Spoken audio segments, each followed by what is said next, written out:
그러면 세상에 혼자서 하지 못하는 것 두 가지가 있다고 합니다. 하나는 결혼이고요. 다른 하나는 그리스도인으로서 사는 것이라고 합니다. 결혼이 배우자가 있어야 하는 것처럼 그리스도인도 혼자서는 예수님의 제자가 될 수 없습니다. 우리는 공동체를 통해서 함께 배우고 성장하고 훈련을 받아야 합니다. 우리가 함께 지내왔던 코비드의 시간은 좀 특별한 시간인데 정상적이지 않은 시간이라고 생각하시면 좋겠어요. This is unusual times. 유주얼한 시간이 아니에요.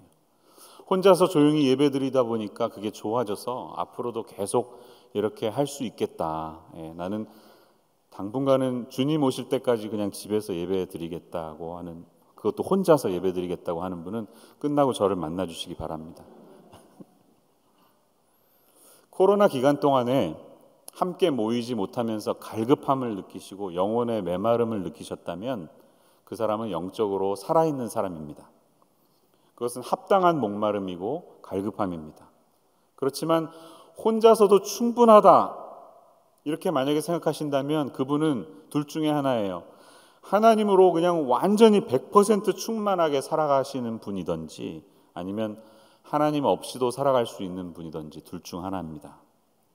우리가 무인도에 갇힌 상황이 아니라면, 완전한 락다운 속에서 집에 나올 수 없는 상황이 아니라면 우리는 그렇게 만들어진 존재, 언제나 누군가와 함께 살아가야 하는 존재임을 잊지 마시기를 바라요. 신앙생활은 홀로 할 수 없습니다. 가정교회는 우리가 공동체로서 함께 살아가는 신앙의 모판이라고 할 수 있습니다.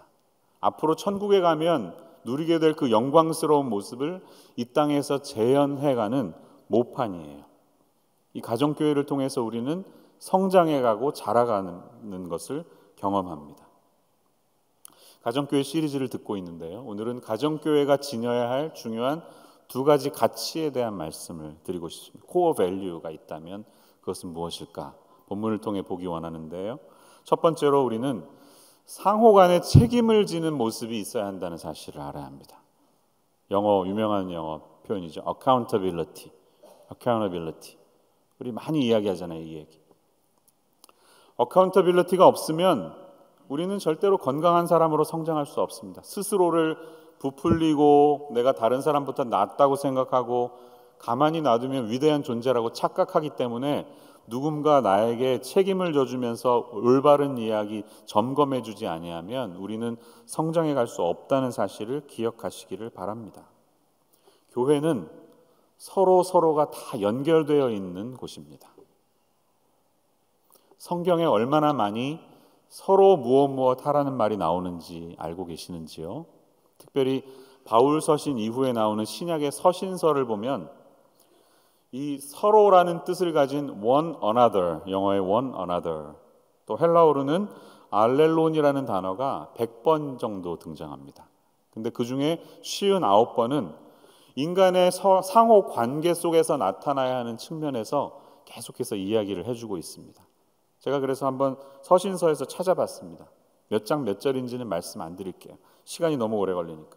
그 중에 일부를 한번 성경 말씀을 소개해 드리겠습니다. 잘 들어보세요.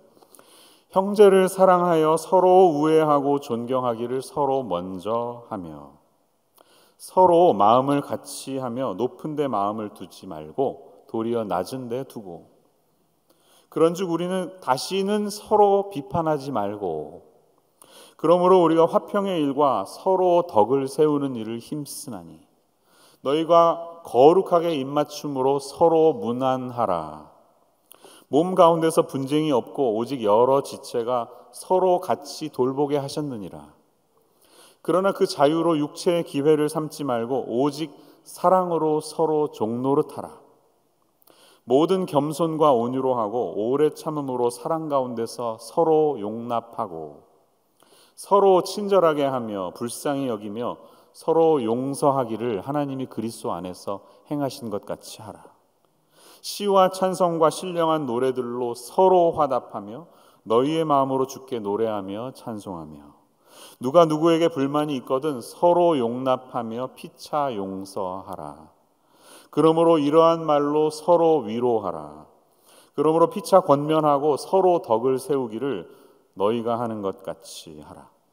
서로 돌아보아 사랑과 선행을 격려하며 오직 선을 행함과 서로 나누어 주기를 잊지 말라. 하나님은 이 같은 제사를 기뻐하시느니라. 그러므로 너희 죄를 서로 고백하며 병이 낫기를 위하여 서로 기도하라.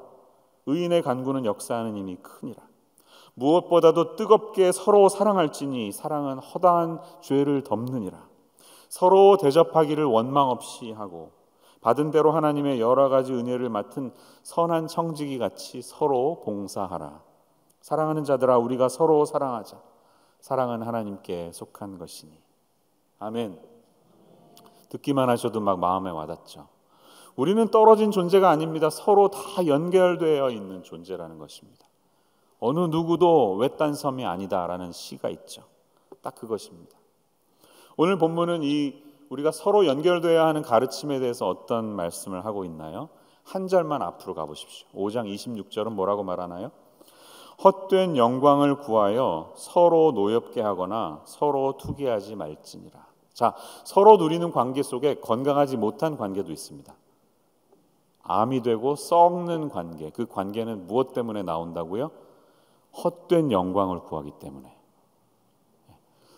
여러분 신앙생활 하시면서 혹시 안 그러실 줄 알지만 내가 이 사람보다 더 뛰어나다는 것을 내가 좀 증명해 보이겠어. 그런 마음으로 신앙생활 하신 적은 없나요? 내가 내 옆에 있는 저 집사님보다는 훨씬 더 영적으로 위대한 사람임을 보여주겠어. 이런 마음으로 한다면 오늘 말씀에서 딱 걸리는 겁니다. 자기의 영광을 위해서, 나의 유익을 위해서 구하는 거예요. 내가 아무것도 아님에도 불구하고 마치 something, 무엇인가 된 것처럼 착각하는 것. 6장 3절이 말하듯이 만일 누가 아무것도 되지 못하고 된 줄로 생각하면 스스로 속임이라.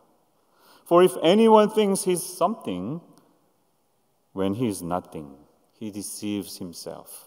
라고 말하는 것처럼 우리의 착각인 것입니다. 내가 뭐라도 된 것이냐, 자기 자신의 모습을 막 부풀려서 드러내는 모습의 결과는 어떻게 된다고요? 서로 노엽게 하거나 서로 투기하는, 싸우게 만드는 일밖에 되지 않습니다. 그래서 어떤 열매가 나타나고 있는지를 점검해 보시면 좋겠어요. 안타깝게도 저의 인생을 돌아보니까 저도 그랬던 시절이 있습니다. 20대 초반에 그 치기 어린 대학생 시절에 성경 공부를 다니기는 열심히 다녔는데 막 공부하고 가가지고 얼마나 내가 많은 것들을 알고 있는지를 자랑하기 위해서 이게 헬라어로 전치사는 뭐고 인과관계가 어떻고 막 이러면서 자랑하던 저의 그 부끄러운 모습, 저를 지켜보던 그 리더 누님께서 얼마나 저를 안타까이 여기셨을까 그런 마음이 있습니다. 여러분에게는 혹시 그런 시절이 있으셨나요? 오늘 주님이 말씀하십니다. You are nothing. 너 아무것도 아니잖아. 그러면 우리는 서로 어떤 관계를 유지해야 될까요? 자기 자신의 유익을 위해서 자만심으로 나타나는 결과가 아니라 오늘 본문의 6장 1절 2절이 말하는 것처럼 서로의 짐을 지는 모습으로, 그리하여 너희가 짐을 서로 지라, 그리하여 그리스도의 법을 성취하라는 말씀을 이루어가야 하는 줄로 믿습니다. 여러분 갈라디아서 이 말씀의 주제는 그리스도인의 자유입니다. Liberty in Christ. 그리스도 안에 있는 자유에 대해서 말씀해요. 근데 자유는 우리가 흔히 생각하듯이 이제 내가 복음 안에 자유했으니까 무엇이든지 아무거나 할 수 있어, 내 마음대로 할 수 있어 라는 뜻이 아닙니다. 그것은 복음이 가져다준 자유가 아니라 내가 누군가에든 어느 누군가에게든 사랑의 마음으로 종노릇할 수 있다는 것이 진정한 자유입니다. 5장 13절의 말씀을 한번 앞으로 한 장만 가보세요. 5장 13절 같이 한번 읽어보겠습니다. 시작.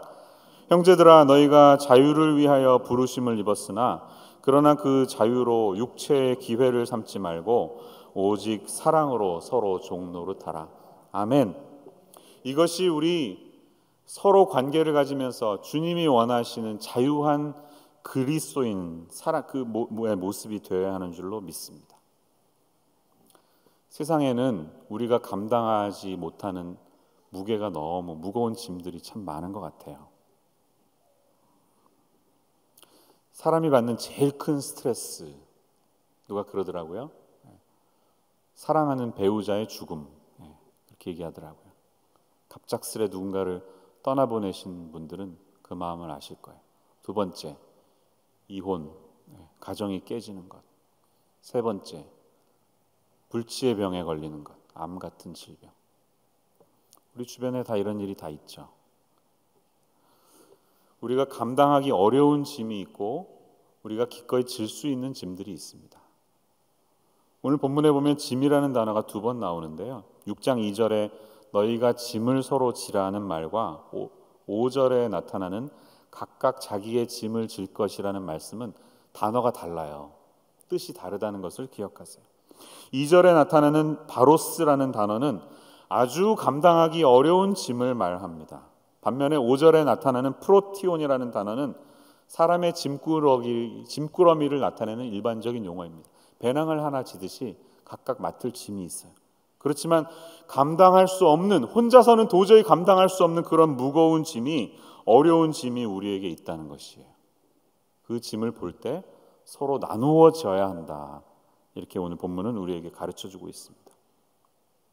실리콘밸리에서 이제 5년 정도 살아보니까 조금 다른 점들을 발견합니다. 사람을 만나면서 제가 느끼는 게 있는데 좀 잘못 판단했으면 용서해 주세요.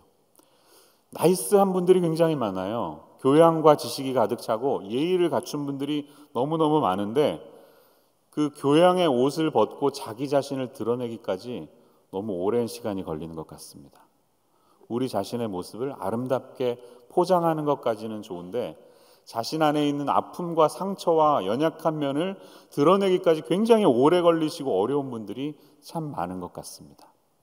이 숙제가 아마 우리 임마누엘 교회에게 주신 하나님의 숙제가 아닌가 하는 생각을 해봅니다. 여러분, 불행히도 사람은 깊이 만나면 향기가 났으면 좋겠는데 냄새가 나는 사람이 너무 많죠. 그것을 아무리 향수로 뿌려대려고 해도 과거에 받았던 상처와 잘못된 기억으로 인해서 끊임없이 올라오는 그 썩은 냄새들을 우리도 어떻게 할 수 없습니다. 주님은 우리에게 뭐라고 말하시나요? 그 무거운 짐들을 서로 나누라고, 서로 지라고. 목장은 바로 그러한 짐들을 함께 나누는 곳이라는 것입니다. 저에게 목장은 어떤 것인가? 교역자였기 때문에 한계가 많았죠. 그러나 가정교회같이 목장같이 느꼈던 그런 깊은 교제의 시간들은 제 인생에 참 많이 있었습니다. 그 중에 한 기억은 찬양팀을 섬기던 시절의 기억입니다. 저는 오랜 세월 예배를 인도하는 찬양 인도자였었는데요. 주로 토요일 새벽 예배를 인도하고 나면 밑에 내려와서 밥을 같이 먹습니다.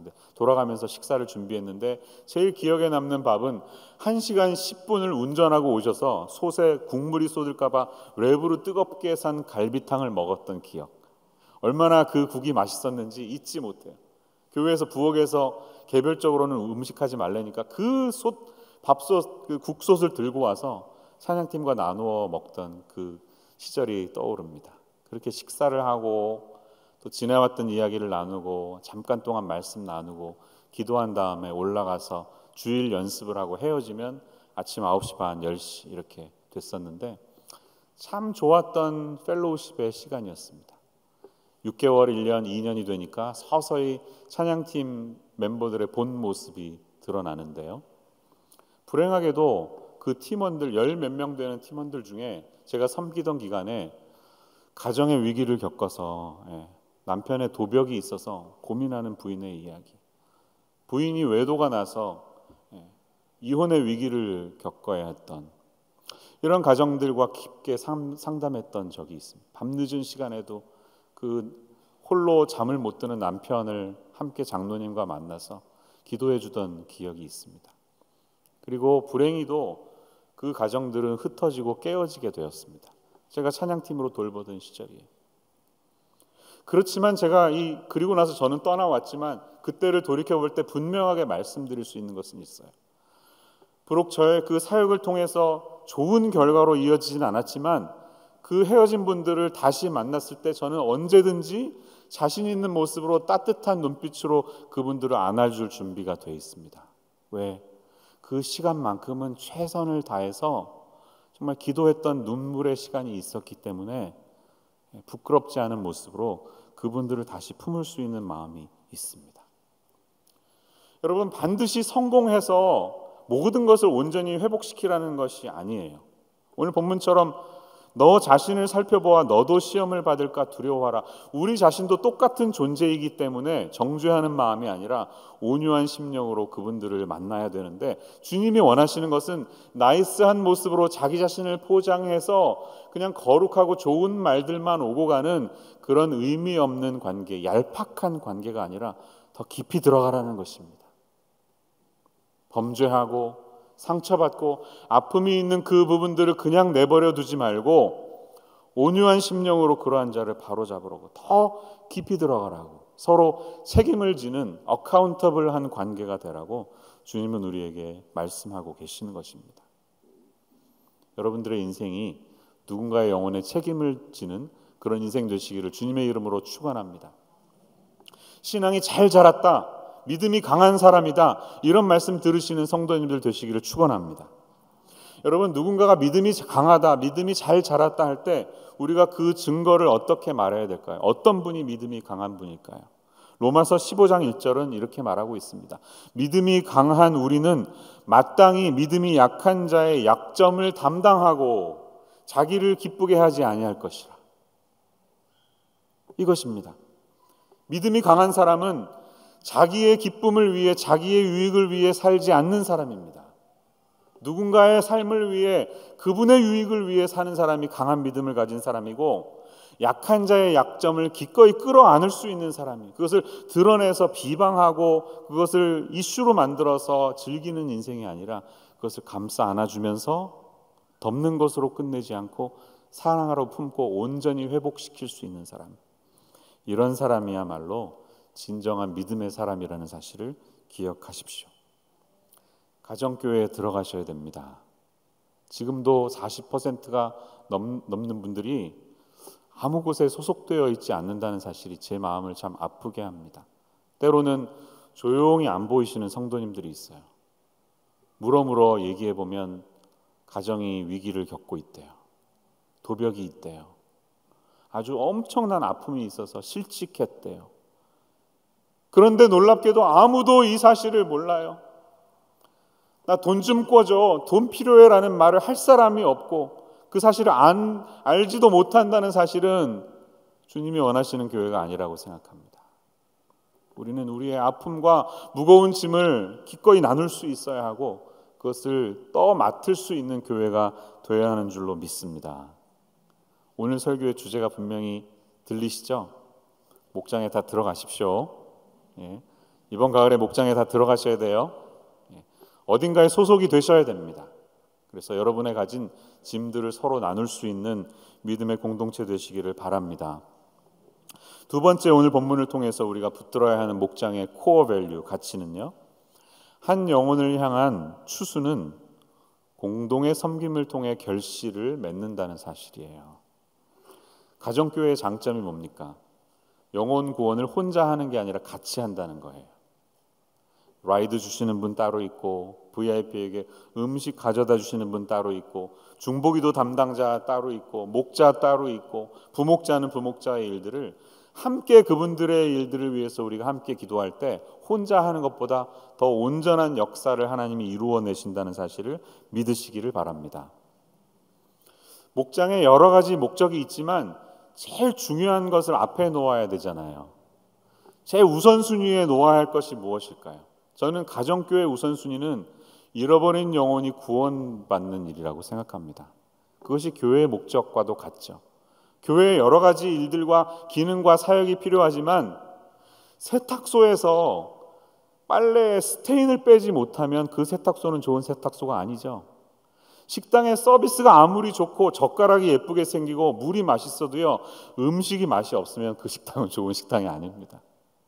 교회가 여러 가지 좋은 것을 다 갖춘다 할지라도 잃어버린 영혼들이 그 교회를 통해서 예수님을 만나는 일들이 일어나지 않으면 주님이 원하시는 교회가 아니라고 할 수 있습니다. 목자이신 분들, 부목자님들께 제가 부탁드립니다. 우선순위를 영혼 구원에 놓으시기를 바랍니다. 내가 나이스한 목자가 되는 것도 중요하지만 주님이 원하시는 목자가 되는 게 더 중요합니다. 내가 이 말 하면 저 사람 상처받을 거야. 아예 이 사람들 성경 공부하는 거 싫어하고 기도하는 거 싫어하는데 그냥 매주 밥이나 열심히 해주고 얘기 잘 들어주면 됐지 라고 생각한다면 여러분, 그것은 내가 뿌리는 씨앗이에요. 오늘 본문이 뭐라고 말하나요? 우리가 너무 잘 아는 말씀 7절, 사람이 무엇으로 심든지 그대로 거두리라 라고 말합니다. 뿌림과 거둠의 법칙, 뿌린 대로 그대로 거두게 되어 있습니다. 매주 모일 때마다 그냥 세상 돌아가는 이야기하면서 골프, 주식 이런 얘기하고 집을 어떻게 사야 하는가 그런 얘기로 끝나면 마지막은 그렇게 끝날 수밖에 없습니다. 영혼 구원이 일어나지 않을 것입니다. 그러나 무엇을 하든 우리 각자의 성장과 잃어버린 영혼들이 어떻게 자랄 것인가를 마음의 염두에 두고 무슨 일이든 감당한다면 언젠가는 지금 내 때가 아닐 수도 있어요. 내가 섬기는 3, 4년에 그 영혼을 예수님께로 인도하지 못할 수도 있어요. 근데 그게 중요한 게 아니라 나에게 허락하신 이 시간 동안에 중요한 일들을 앞에 두고 계속해서 씨를 뿌리는 것이 더 중요하다는 것입니다. 말씀은 이렇게 말합니다. 9절 말씀 보세요. 이 영혼의 추수를 거두는 일은 우리가 선을 행하되 낙심하지 말지니 포기하지 아니하면 때가 이름에 거두리라. 하나님의 때가 있습니다. 여러분, 그 VIP 이번 올해 주님께 돌아오지 못할 수도 있지만 주님의 관심은 그게 아니라 언제 돌아오느냐가 아니라 지금 내가 원하는 그 일들을 감당하고 있느냐 하는 것입니다. 여러분, 인생 어떻게 사시겠습니까? 지난주에 에녹 이야기 했는데요. 결심하셔가지고 이제 제가 힘들지만 수요일 에녹 예배에 나오겠습니다 라는 분은 메시지를 잘못 들으신 거예요. 이 에녹 주말 초원은요, 그냥 늘 모이듯이 가정에서 모이시면 돼요. 65세 이상의 분들이 목자와 함께 미니멈 한 달에 한 번은 헤어지지 않고 만나시면 돼요. 가정에서 모이는 겁니다. 그런데 관광도 다니실 수 있고 손주들과 함께 시간도 보내셔야죠. 근데 정말 주님 앞에 우리가 갔을 때 너의 긴 인생의 후반전을 나를 위해 무엇을 하다 왔느냐 물었을 때 여러분께서는 어떻게 대답하시겠습니까? 은퇴 이후의 삶도 참 아름답고 귀하죠. 누구나 꿈꾸는 아메리칸 드림이 있습니다. 그게 뭔가요? 이전보다는 조금 더 옵션이 좋은 가죽 시트로 된 자동차를 타는 것. 전에 화장실 2개 있는 집에 살다가 화장실 4개 있는 집으로, 스퀘어핏이 넓은 집으로 가서 안락하게 사는 것. 기회가 된다면 플로리다나 텍사스 같은 해변에 별장을 사서 또 좀 더 기회가 됐다면 요트를 하나 사서 취미 생활을 하는 것. 아메리칸 드림입니다. 그래서 그 바닷가에서 널려있는 조개 껍질을 컬렉트하는 삶. 그런데 여러분 잘 아시는 존 파이퍼 목사님이 아주 엄청난 도전을 하셨어요. 여러분 주님 앞에 가셨을 때 마지막에 너 뭐하다 왔느냐 물으신다면 네, 저 조개 껍질 컬렉트하다 왔습니다. 이렇게 말씀하시냐는 거죠. Collecting shells. 조개 껍질 줍는 인생이 되시겠습니까? 아니면 영광의 면류관을 얻기 위하여 잃어버린 영혼 한 사람을 위해서 믿음의 소망을 가지고 그를 위해서 씨앗을 뿌리며 섬기다 왔다고 고백하시겠습니까? 당연히 후자죠. 우리의 인생은 이 후자가 되어야 하는 줄로 믿습니다. 누군가를 위해서 지금 내 때가 아니라 할지라도 하나님이 허락하신 이 시간에 나의 모든 시간과 에너지를 통해서 그 영혼을 위해서 눈물을 흘리며 섬기는 인생, 이것이야말로 더 귀한 인생이 없다는 사실을 오늘 믿음으로 고백하시기를 바랍니다. 어제 가정교회 세미나를 마쳤는데요, 부목자님 한 분이 그런 간증을 하셨어요. 제가 글을 보면서 너무 참 공감이 됐습니다. 그리고 참 좋았습니다. 이분들이 우리 교회 다니시다가 샌디에고에 잡을 잡아서 가시게 됐습니다. 거기 섬기는 교회도 목장이 있어서 목자와 부목자로 섬겼는데 자기 옆에 집에 VIP가 오게 됐대요. 근데 아주 그냥 이 교회랑은 거리가 먼 분들, 부부가 둘 다 음주 가무를 좋아하고 틈만 나면 자기들 아이들 맡기고 놀러 가고 막 그런 열심히 섬겼답니다. 그분들 마음을 힘들지 않게 하기 위해서. 지나친 VIP이기 때문에 목장에서 찬양을 하거나 기도하는 것은 상상도 못했답니다. 열심히 밥을 해주고 섬기는 것뿐이었어요. 시간이 흘렀습니다. 직장에서 안 좋은 일을 당해서 정리가 되었습니다. 산호세로 다시 돌아오게 되었습니다. 돌아오는 부부의 마음이 좋지 못했대요. 꿈을 꾸고 샌디에고에 갔던 것도 좌절되었고 기도하면서 섬겼던 VIP도 아무 결실이 없다는 것처럼 느껴지니까 굉장히 마음이 좋지 않았다고 합니다. 그런데 몇 년 전에 그때 같이 목장을 생활하던 목원과 만나게 되었는데 그 목원이 아주 놀라운 얘기를 해줬다는 거예요. 목자님, 그때 섬겼던 그 VIP 있잖아요. 지금 플러튼의 어느 교회에서 안수 집사님 됐대요. 믿을 수 없는 일이지만 그렇게 된다는 거예요. 이 부목자님이 이렇게 말씀하십니다. 저희는 그 과정을 보지 못해서 실감이 나지 않지만 그때 그래도 우리가 목장에서 시간을 함께 보냈던 것들이 그냥 버려지는 시간이 아니었구나 깨달았습니다. 저희는 몰랐어도 하나님의 계획의 시작이었고 저희가 그것을 함께 할 수 있었다는 게 너무나 기쁘고 감사했습니다. 지금도 목장에서 뭔가 정체되어 있다고 느낄 때 그분들을 생각합니다. 내가 하지 못해도 하나님께서는 하나님의 일을 하신다는 사실, 또 이 모든 과정이 협력하여 선을 이루게 하시는 것을 알기 때문에 감사할 수 있고 기뻐할 수 있습니다 라고 말씀하셨어요. 똑같이 말씀드리고 싶어요. 낙심하지 말지니 포기하지 않으면 때가 이름에 거두리라. 이 말씀에 소망을 두시기를 바랍니다. 중요한 것은 그 사람이 주님 앞에 사는 1, 2, 3, 4라는 스테이지가 있다면 그 스테이지의 어느 한순간에 부족하지만 저의 섬김을 통하여 그 영혼이 공급을 받는다는 사실입니다. 하나님의 이 놀라운 빅픽처에 내가 일부 일원이 되어서 그분의 일을 함께 감당할 수 있다는 이 사실로 인하여 소망을 가지시고 계속해서 씨앗을 뿌리시는 여러분들 되시기를 축원합니다. 목장은 그런 곳입니다. 영혼을 위하여 우리의 섬김을 포기하지 않는 곳, 그리고 계속해서 해나가야 하는 곳. 왜 그럴까요? 우리가 연결되어 있기 때문이고, 우리가 서로 연결될 때야만, 우리가 목장 안에서, 가정교회 안에서 서로 연결될 때야만 우리는 믿음의 성장, 함께 공동체로 성장할 수 있기 때문입니다. 두 가지 그림으로 설교를 마무리하겠습니다. 베이 지역을 상징하는 두 가지 그림 중에 하나는 레드우드입니다. 여러분 동의하시나요? 제가 이 서부에 와서 레드우드를 보고 너무 감격이 있었습니다. 그림 한번 보여주시면, 이 사이즈 얼마나 커요? 예. 제가 몇 년 전인가 북쪽에 있는 레드우드 내셔널 파크에 가서 찍은 사진을 올려놨더니 목사님 포샵이죠? 막 그러더라고요. 개미같이 제가 서 있고 그 나무가 있으니까 사람들이 너무 놀라는, 정말 나무 사이즈가 어떻게 그럴 수가 있냐고, 자기는 이해할 수가 없다고 동부에 계신 분들이 그러시더라고요. 가보시면 놀랍니다. 정말 어마어마하게 큰데요. 보통 100m씩 자라잖아요.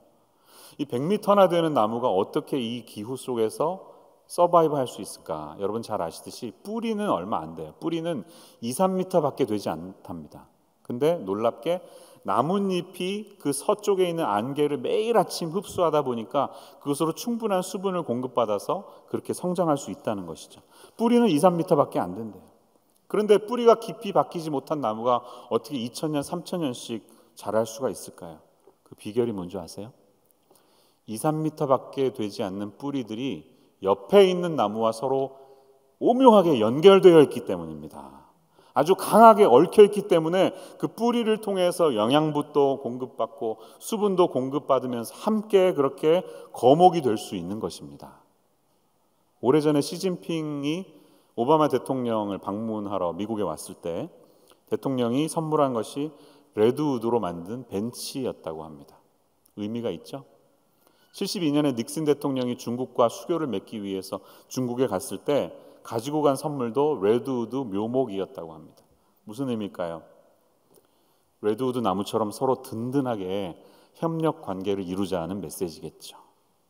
우리 그리스도인들도 그렇게 연결되어 있음을 잊지 마시기를 바랍니다. 두 번째 그림은 여러분 잘 아시는 금문교입니다. 금문교. 안 가보신 분 안 계시죠? 1933년에 시작해서 37년에 완공된 현수교인데요. 현수교는 우리가 잘 알듯이 교각의 숫자가 많은 대신에 이 경관의 길이를 스팬을 넓게 만들면서 대신 다리를 어떻게 유지했죠? 강력한 케이블로 다리를 유지한 것입니다. 당시로서는 신기술이었기 때문에 이 스팬의 길이가 너무 길다. 1280m나 되는 긴 거리라고 합니다. 그래서 이렇게 하면 위험하다고 엔지니어들이 많이 반대를 했대요. 그러다가 우여곡절 끝에 1937년 5월 28일 날 개통이 됐는데 경간이 128m, 1280m, 높이 227m의 탑에 강철 케이블들이 연결되어 있는 현수교로서 개통이 되었고 지금까지 아름답게 남아 있는데요. 이 교각이 지탱되는 가장 중요한 이유는 철근 와이어 때문이죠. 철근이 강력하기 때문에. 근데 이 철근의 직경이 97cm라고 합니다. 거의 1m나 되는데, 그리고 케이블 길이가 2332m인데요. 이 와이어는 머리카락보다 약간 굵은 1번 철사 27,572개가 서로 오묘하게 꼬여 있기 때문에 가능하다는 것이죠. 머리카락보다 굵은 아주 작고 작은 철사 길이의 작은 와이어들이 서로 연결되어 있기 때문에 이 무거운 다리를 지탱할 수 있듯이, 여러분 한 분 한 분이 예수님 안에서 연결되어 있고 서로 연결되어 있기 때문에 우리가 스스로를 바라볼 때는 너무나 부족하지만 우리의 이 협력과 연결됨을 통해서 주님께서 놀라운 일들을 감당한다는 사실을 잊지 마시기를 바랍니다.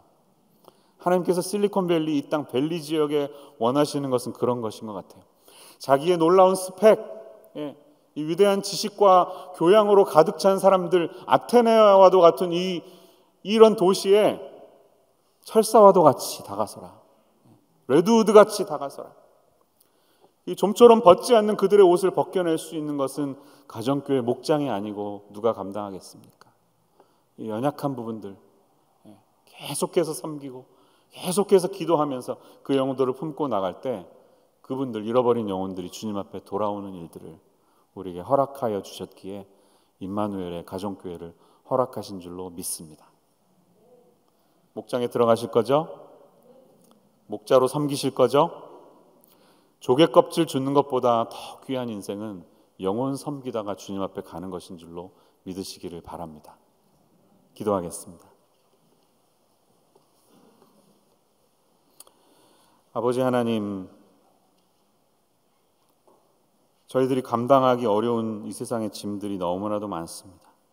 무거운 짐을 졌음에도 얼쩡한 것처럼, 아무 일도 없는 것처럼 그렇게 자신의 모습을 포장해서 살아가는 이 땅 속에서 우리의 허물을 서로 나타내기를 부끄러워하지 아니하고 하나님이 원하시는 아름다운 목장, 가정교회를 꿈꾸게 하여 주시옵소서. 이것을 위하여 애쓰시는 목자, 부목자님들에게 더 큰 힘과 기쁨을 주시고, 섬김을 받는 것보다 더 귀한 것은 섬김의 기쁨을 알아가는 것인 줄로 믿는 하나님의 백성들이 날로 날로 더 많아지고 그 섬김으로 많은 영혼들을 주님 앞으로 인도하는 우리 임마누엘 교회가 되게 하여 주옵소서. 예수님의 이름으로 기도합니다.